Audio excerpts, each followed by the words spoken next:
trời anh biết sao nụ trời là nụ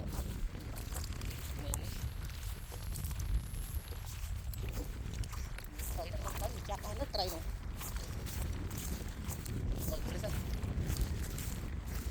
chặt tôi tôi tụi tôi là cái cọc siêu vô trời tụi tôi chưa thấy họ trời tụi tôi chắc siêu vô trời nè con nó khơi đào trời thông thông cho o ban ná đây bộ nữa anh đi trời phá thế mình trời phá cái này thông thông này không tức là vô cái đã trời trời viền nè ông thông thông à cô thông thông nó cho sân thế này sân thế này em chọn sân nó từng mua mốt cho được rồi sẵn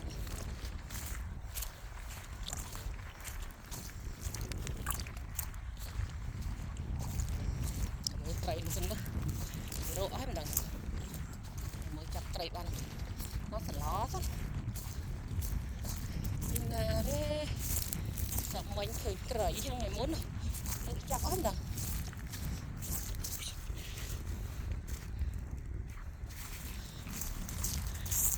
vậy mà hộp ha nhắm nhắm áo tao tới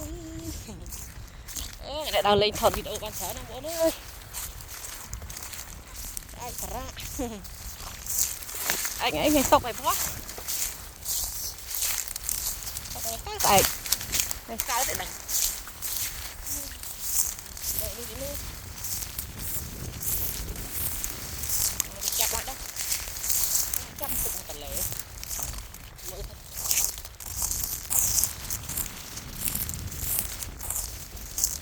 trời trời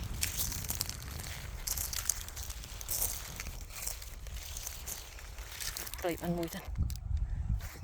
nơi đó làm này chạm đó mùi trời mới thật đó trời tí mất nữa gì thằng trời mấy đúng không lớn cái đó là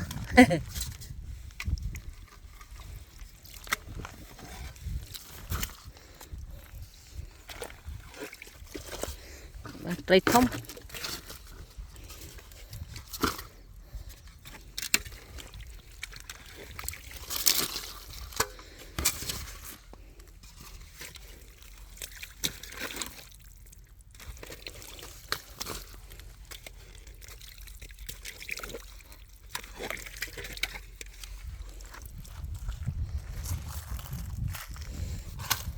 đã từng tí chân vô từng tí chân lại ngọt tay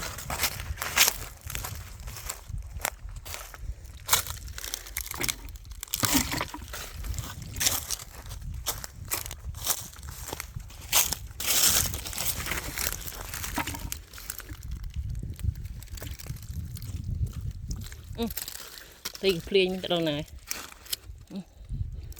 con cành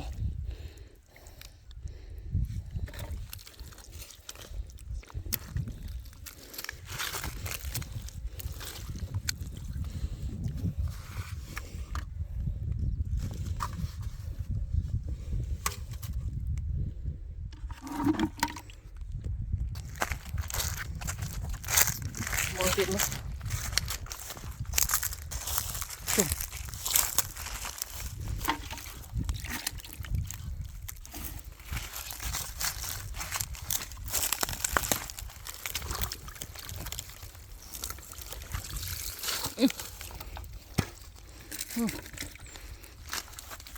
con cành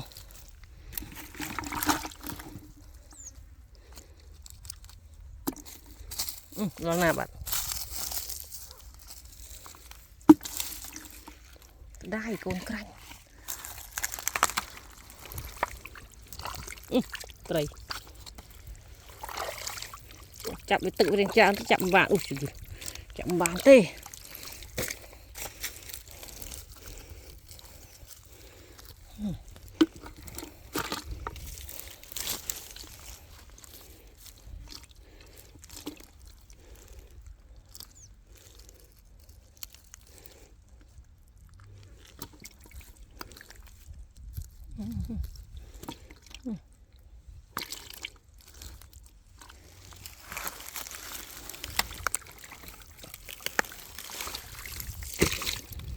nhỉ.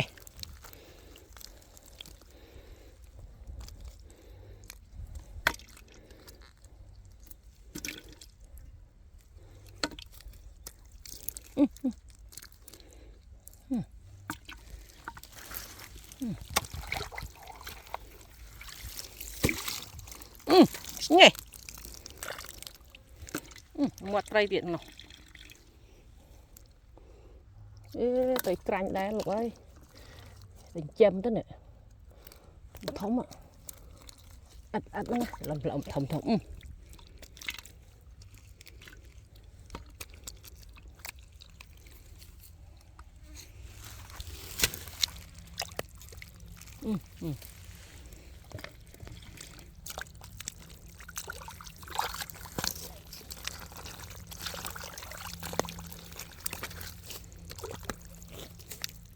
Lớn chặt lớn dây ở đâu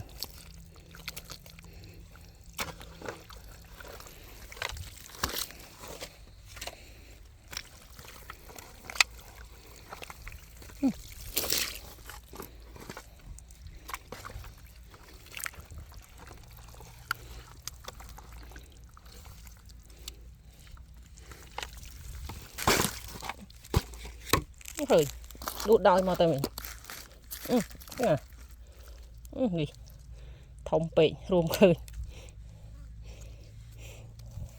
cọp tập phộng khơi vượt đấy nè nó dây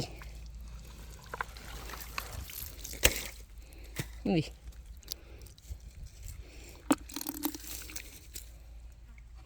nó trái dây cái phân kháy nè nè thông hút trời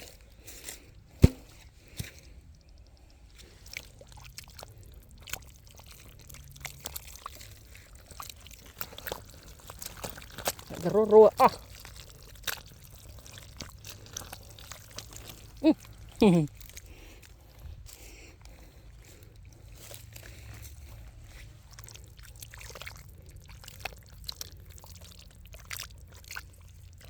lý trời ở nó rôm nước không phọc tiền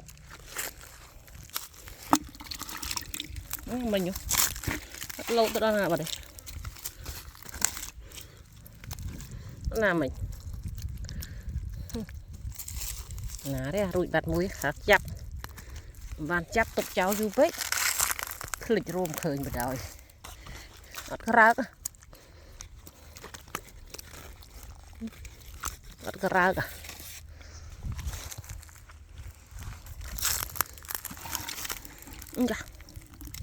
nô bật khơi nhé ôi giờ tao nào trời ôi đây bộ ba chứ ba trời cháo này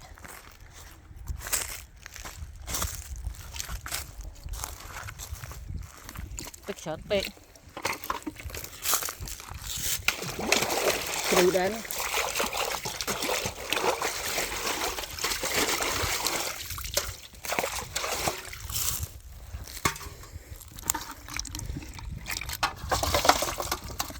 rất là côn cạnh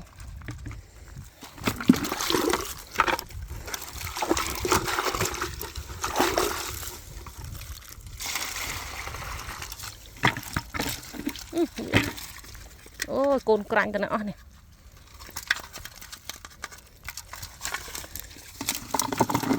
tục bán mà sẽ lò ô còn đây một cây cháo này trong chất bán cây cháo này phải lớn nó thì mới tẩy ạ nó tẩy cháo đấy nào phải lớn cái cháo đấy tẩy lớn cái cháo đó tẩy cháo đấy nào cuốn ôi tẩy ạ vâng có đó wow bên này chắp thấy tui nữa ai tẩy không wow ở đâu con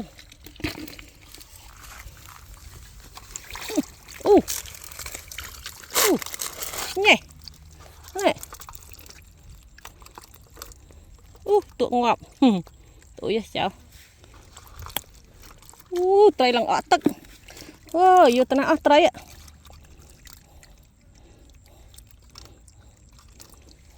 tụi vô đi đã thân tây cháu đó nè nó đang thầm miền tây màu yun nè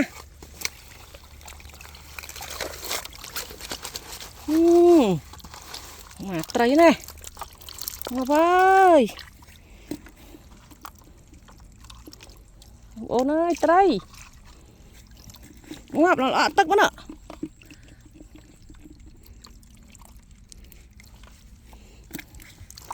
ôi tây sao nè tây tết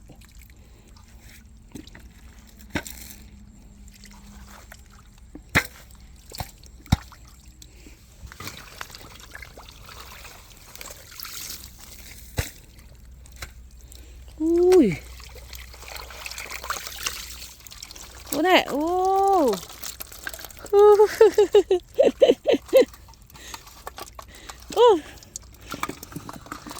chạm được chạm món ta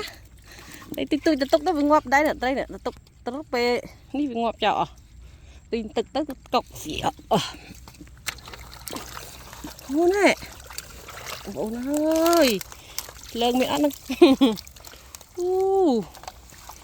con này đây bị tray ôi sao nè cho cái tray mà đụng đã thân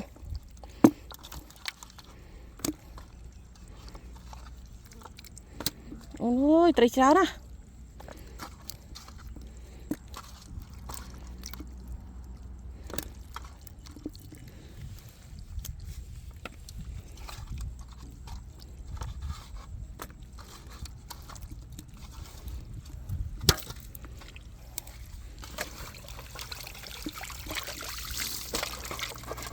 wow lạ không ôi cái này ui đập cái chân thôi chọc rồi giật lấy đi tí tiết đó cháo nó nè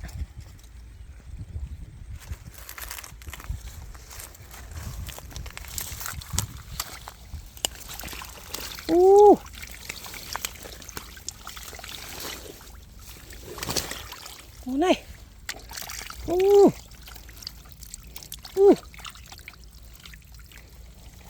wow ơi lần ngọc miên tây cái miên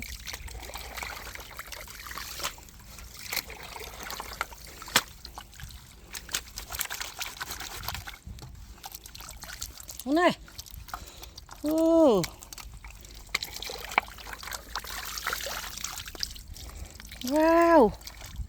vậy nó cũng nổ màu thế nọ bên này chắp luôn ơi tây tôi bền cái kia vô ê nhóm tây tôi cái vô thì thông vô đấy bố ơi lăng nọ cọ tức nọ wow là cọ tức